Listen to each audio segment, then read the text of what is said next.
The crown rests before me in Notre Dame Cathedral.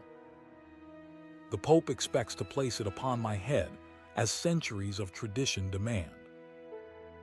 In one decisive moment, I seize the crown and place it upon my own head. The gasps echo through the chamber. I have just broken with 1,000 years of European tradition. France has a new emperor not by divine right, but by my own hand. I am Napoleon Bonaparte.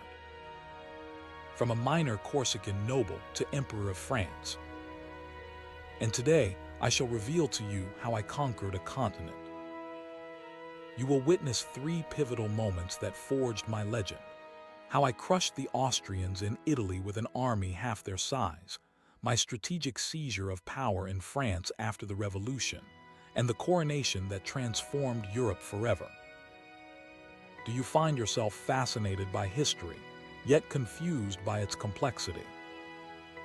The French Revolution and its aftermath represent one of history's most chaotic periods. Most narratives leave you with fragmented understanding, missing the strategic brilliance that truly shaped events. Agitation without grasping the calculated moves behind historical turning points. You cannot truly understand how power is seized and empires are built.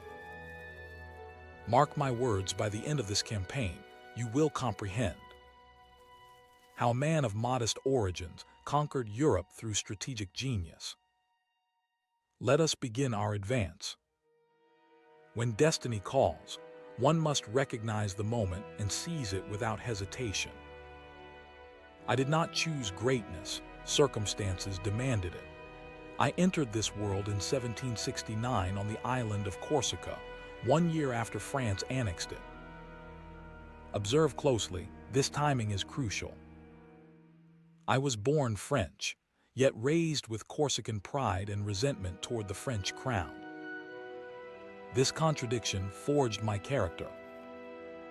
My father, a minor nobleman with connections, secured me education at French military schools, where I endured the mockery of wealthy classmates who ridiculed my accent and modest origins.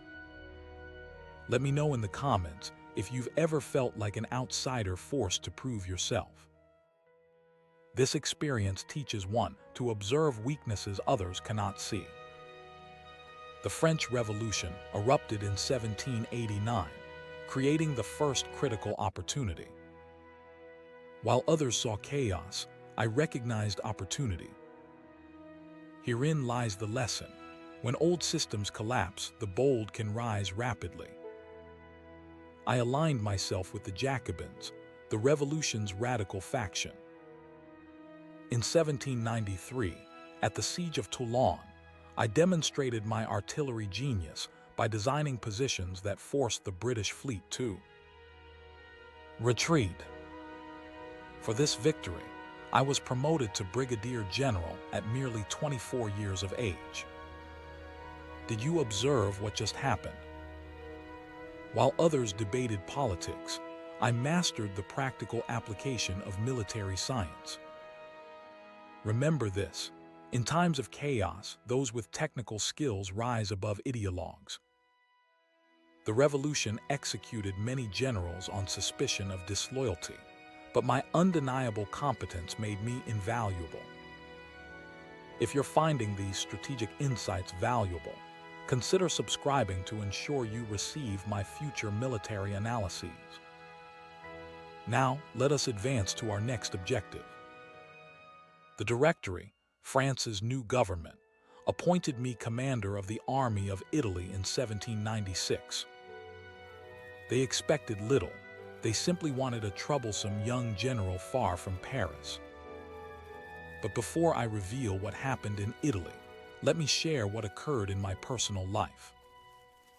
I had met Josephine de Beauharnais, a sophisticated widow 6 years my senior with connections to powerful political figures. Our marriage was a strategic alliance, though I found myself consumed by passion for her. What would you have done in this impossible situation? The army of Italy was demoralized, undersupplied, and facing superior Austrian forces. Most commanders would have requested reinforcements and waited. Instead, I told my men, "You are poorly fed and half naked. The government owes you much, but can give you nothing. I will lead you into the most fertile plains in the world. Rich provinces and great cities will be in your power. There you will find honor, glory, and wealth. With rapid movement and concentrated force, we defeated the Austrians at Lodi, Arcola, and Rivoli, splitting their forces and defeating them separately despite our inferior numbers. This campaign demonstrated my central military doctrine, speed, maneuver, and the moral dimension of warfare. While I conquered Italy, Josephine remained in Paris. The letters I sent expressed desperate love, yet she did not reciprocate with equal passion. And then the unexpected occurred. I discovered her infidelity. What happened next changed everything. Rather than allowing emotion to dictate my actions, I channeled my pain into ambition. If domestic happiness would not be mine, then glory would be my consolation. The Directory grew concerned about my popularity after Italy. They needed me away from France again, so they approved my proposal for an Egyptian campaign, ostensibly to threaten British interests, but in reality to remove me from the political stage. In Egypt, I brought not just soldiers but 167 scientists, engineers, and scholars. The first time in modern history that a military expedition included a scientific commission. While militarily the campaign faced difficulties, particularly after Admiral Nelson destroyed our fleet at the Battle of the Nile, I ensured the narrative reaching France emphasized our discoveries rather than setbacks. Observe closely how I controlled information. The scientific discoveries, including the Rosetta Stone, created an image of me as an enlightened leader, not merely a general. By 1799, the Directory had weakened. France faced external threats and internal corruption. I abandoned my army in Egypt and returned to France, calculating that opportunity awaited. Here is where destiny was decided. Working with my brother Lucien and the politician Sieyès, I executed the coup of 18 Brumaire. When I faced resistance in the Council of 500, I almost faltered, but my brother's quick thinking saved the moment. He declared that armed men had threatened the legislators, justifying military intervention. The result? I became first consul of France, effectively its dictator, though maintaining republican appearances. The transition from general to statesman requires different skills. Many military leaders fail in governance. What separated me from others?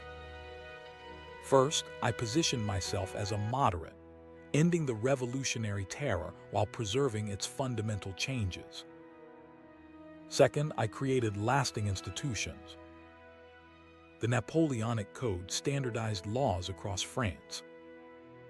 My centralized educational system and national bank still exist today. Third, I understood the power of symbols and propaganda. Paintings, monuments, and carefully staged public appearances crafted my image as both powerful and accessible. If you're finding these leadership insights valuable, subscribe now to ensure you receive my analysis of other great historical strategists. Victory at Marengo against the Austrians in 1800 solidified my position. I negotiated peace with France's enemies, appearing as a peacemaker rather than warmonger. Yet peace was merely tactical. I knew that France's neighbor would never accept its revolutionary changes. War would come again, but on my timeline.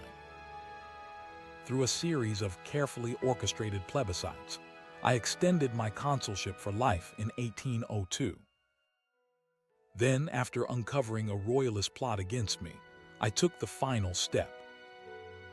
On December 2, 1804, at Notre Dame Cathedral, I crowned myself emperor.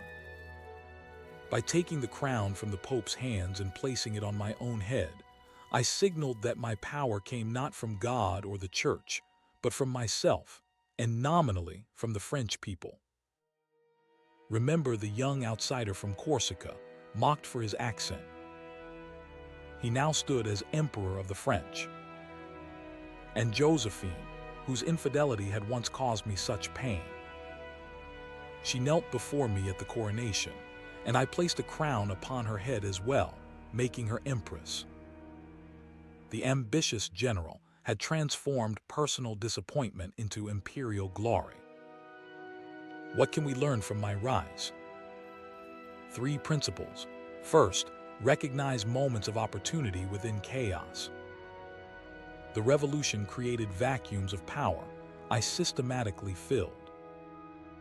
Second, master the technical aspects of your field. My artillery innovations at Toulon began my ascent. Third, control your narrative. From Egypt to the coronation, I ensured that setbacks were overshadowed by carefully crafted triumphs. The question I leave you with, was my ambition boundless? After becoming emperor, would I be satisfied with France as a stable great power, or would I pursue continental domination? Let me know your thoughts in the comments below. Would you have counseled restraint or would? You have supported my vision of a unified Europe under French leadership. If you wish to follow the next chapter in this strategic campaign, subscribe to this channel. Next time, we shall examine how my greatest triumphs led to my greatest failures, from the heights of empire to the frozen depths of Russia. Remember, history is a set of lies agreed upon. Today, I have given you the truth. For more strategic analysis of history's greatest commanders, click the video appearing now about Alexander the Great's conquest of Persia. The parallels between our campaigns may surprise you. Impossible is a word found only in the dictionary of fools.